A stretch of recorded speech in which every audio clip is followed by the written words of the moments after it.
Our breaking news tonight, 3 officers dead, 3 wounded in Baton Rouge. A really tough day for Baton Rouge and for the country, really. Here to talk about how to keep our police safe is Sheriff David Clarke of Milwaukee County, Wisconsin. He is going to be speaking at the Republican convention tomorrow night. Sheriff, thank you very much for that horrific day. I spoke to the heads of the Sheriff Department, the Police Department, and the state police down there, and they told us how their hearts were reeling. Their message is peace and coming together in the country. What's your message? You don't believe that for 1 minute, do you? That their message is? Yeah. That's what they said to me. Okay. Yeah, I believe them. Of Any course protests over the deaths of these cops today in Baton Rouge? I don't know that. I don't know that. Any riots or protests over the police officers in Dallas, Texas? What are you asking? It's a pretty simple question. I asked you if what's your message to the people. Their message is one of peace. What is your message? My message has been clear from day one 2 years ago. This anti-cop sentiment from this hateful ideology called Black Lives Matter has fueled this rage against the American police officer. I predicted this 2 years ago. So what I want to know, okay, Sheriff. Do I want to know? With all due respect, do you know that this was because of that? Yes, I do. As a law enforcement officer? I've been watching this for 2 years. I predicted this. This anti-police rhetoric sweeping the country has turned out some hateful things inside of people that are now playing themselves out on the American police officer.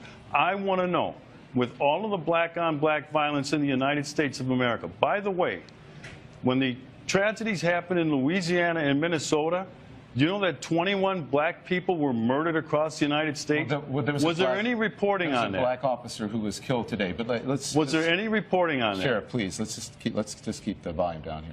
So I understand, and listen, I'm looking at 3 dead cops this week, Sheriff, and I'm looking at 5 last year. You trying to tell me to keep it down? Just please, if you'll just please, we can keep it civil. So, because the message to people at home, I'm sure you want, is one of civility. I wish, Don, I wish you had that message of civility. I would like to have a conversation toward this with you. Hateful ideology, these purveyors of hate. You don't know what my message is. That's what I want to say to you is, these people preach vile and virtue in the name of hate. We're going to go to break, and we'll be right back.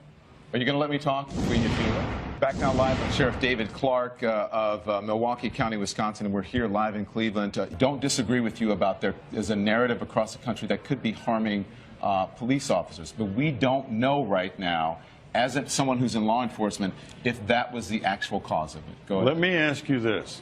Do we know that generally the American law enforcement officers are racist? Do we know this?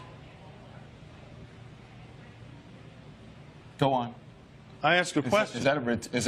Do I know American general law enforcement are racist? I don't think anyone is accusing. If you're insinuating that people are accusing or saying that law enforcement across this country as a whole are racist, then your assumption is wrong.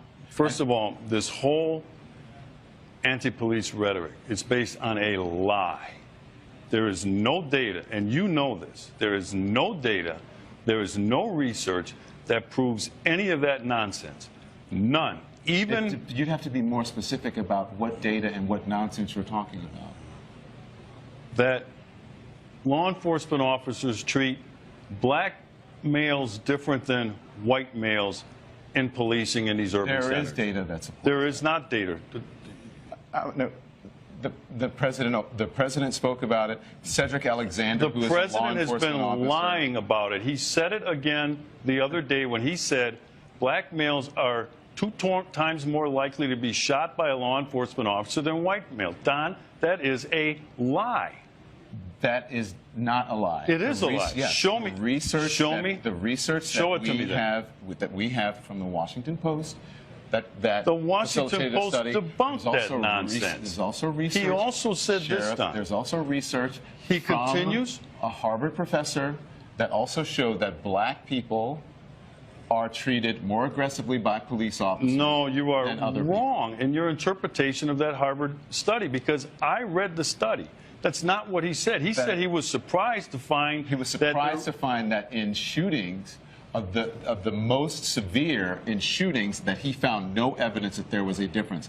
Also, it should be noted that that study was a very small sampling of police departments across the country. Many people did not find it credible, but it is also interesting that in that research, he found that blacks were treated differently when it came to aggressive policing, but for the most egregious shootings, he found no difference. That's what that study showed. Well, based on what? Just generally?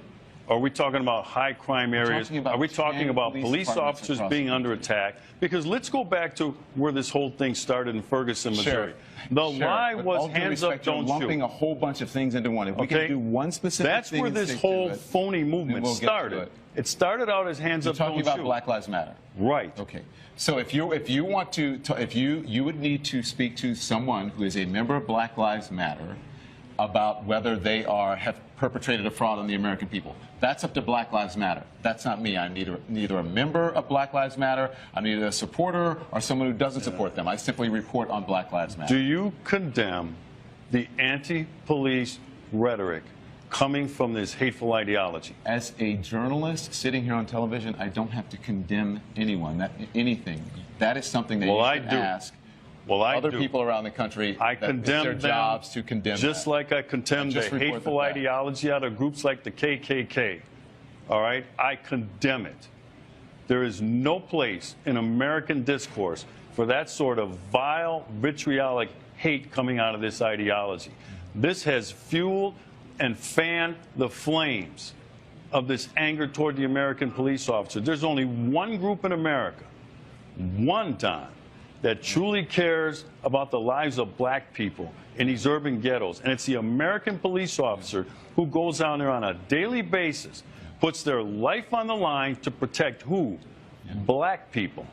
So when you say we just want to have a conversation, let's have a conversation about the black-on-black crime, which kills more black males, which is more of a threat to any black male in the United States than a law enforcement officer. Sheriff, yes, that's a different conversation. Was the situation between Mike Brown and Darren Wilson, was that police brutality? But we're not talking about Mike Brown and Darren Wilson. I am. No, if you're asking me what the Justice Department showed, the Justice Department showed that it exonerated Officer Darren Wilson, and that the hands up, don't shoot narrative was a false narrative. That has been reported by CNN and by others. That was another phony report. What does that have to do with Baton Rouge, Louisiana? All right, because when you take in rates of involvement in violent crime, and crime in general, but violent crime, you're going to see that black males are overrepresented. Overrepresented in terms of being involved in violent crime. That's going to mean more arrests. That's going to mean more people going to prison. This stuff has already been debunked. Sure. That's a different conversation. Every time you don't have a response to something I say, you say it's a different conversation. I don't have a response to you. Is that we're having two different conversations.